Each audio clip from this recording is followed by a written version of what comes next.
peacefully reclining in the picturesque highlands of Guatemala lies the little town of Chichicastenango, one of the most colorful and interesting villages in all of Central America, it being the center of a region inhabited by almost 50,000 Indians, descendants of a once highly civilized people known as Mayas, who inhabited this land about 2,000 years ago. The colorful and imposing archway which forms the main entrance to Chichicastenango, however, owes its construction to the genius of the white man, for the ancient Mayas, with all their proverbial architectural skill, never discovered the principle of the arch.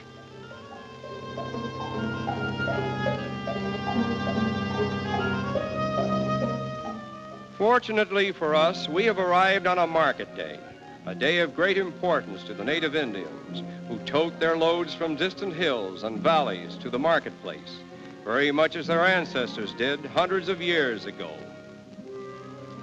Aside from the business of trading, the marketplace is the center of the Mayan social life, in which the news of the day is exchanged, and all the gossip of the region is whispered from ear to ear.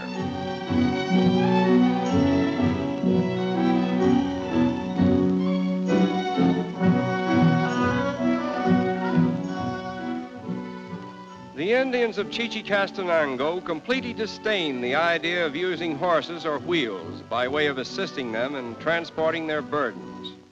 And there are still some of them in the outlying districts who may never have seen a horse and do not yet know the principle of the wheel.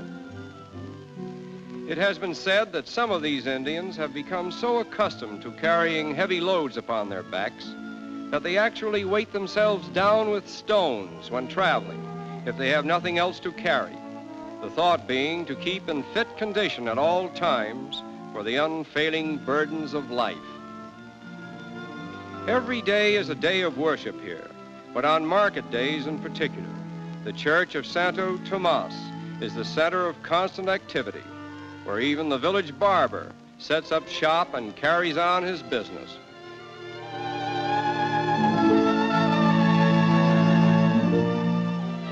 Although modern style of dress is slowly being introduced by a small group, the vast majority of the Indians still cling to the traditional costumes of their ancestors, as well as the manners and customs. Some historians claim that the unique garb of these Indians was worn by the Chichis long before the Spanish conquest,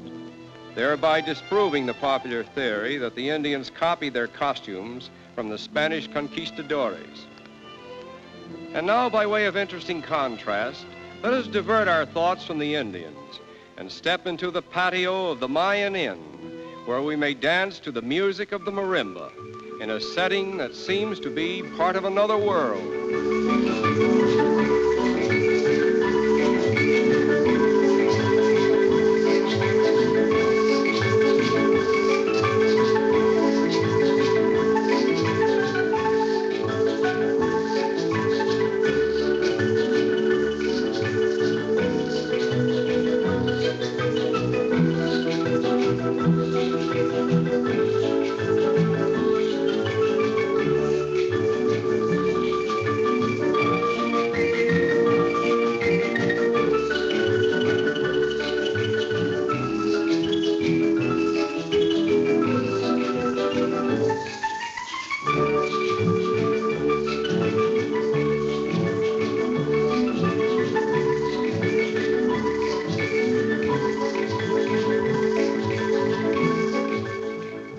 While we indulge in this delightful diversion of the white man, the Indians at the Church of Santo Tomas participate in their favorite diversion, which is of a much more serious nature. Perhaps there is no place on this earth where one may witness a stranger demonstration of religious fervor than here, where fanatically devout Indians, with mingled ideas and confused interpretations, combine the worship of their ancestors' pagan gods with the simple Catholic faith taught them by the Spanish priests over 400 years ago. Inside the church, there are no pews, for the Indians prefer to do their praying on the floor, kneeling before lighted candles surrounded by petals of flowers, proving their appreciation for color and beauty, even though their interpretation of the Christian religion may be somewhat distorted and confused. The pastor of this unique church is Father lldefanso Rossbach, who came to Guatemala many years ago as a bookkeeper for a commercial firm. The plight of the Indians, however, aroused his sympathy, as well as his inherent desire to become a missionary. He went back to the United States to study for the priesthood, and in due time returned to Chichicastenango as a Catholic priest. That was in 1907, and since that time he has been devoting his vocation exclusively to the Indians, who literally worship him. They regard him as a saint who can miraculously bless the souls of the departed, baptize the newborn, and give ear to the sorrows and sins of the living. Tinged with the Indians' faint understanding of the Padre's religion is the old Mayan mysticism practiced on the lowest step of the church,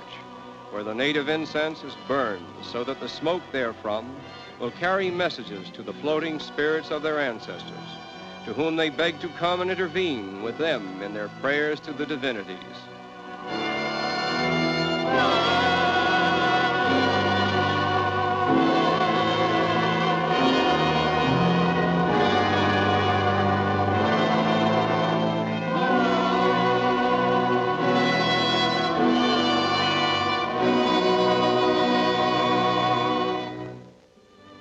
Meanwhile, in an old-fashioned garden within the shadow of the church,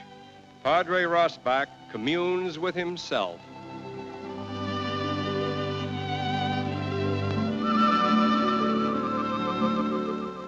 Although he enjoys solitude, he is always glad to welcome visitors from the outside world.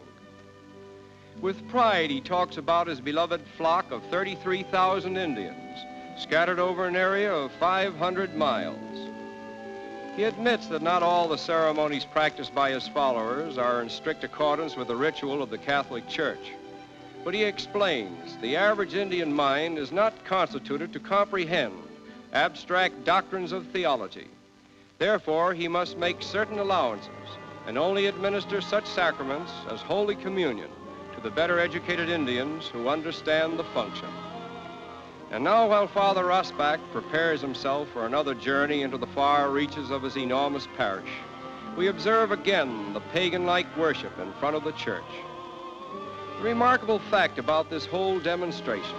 is that after the Mayans complete their worship at the Christian shrines, many of them retire to the hills and uncover the hidden images of their ancient Mayan gods and pray to them in sincerest reverence, even as their ancestors did long before the coming of the white man. The moral of it all seeming to be that they are willing to accept the Christian religion, provided it does not prevent them from worshiping the pagan gods of their forefathers. And now it is time for Padre Rossbach to set forth on one of his regular missions to administer to the souls and bodies of the sick and needy who cannot come to him in Chichicastenango. In spite of his 70 years, he has been known to rise in the cold of darkest night and travel even on foot if need be, over mountains and through streams, in order to bear to some dying Indian the last rites of the church. And so it is that this solitary white man, now nearing the end of his long and lonesome life, continues to practice and teach Catholicism to a flock of semi-pagans, many of whom have become his devout followers, even though they may still be confused about the true meaning of the faith which has so admirably sustained Padre Rossbach, the living saint of Chichicastenango.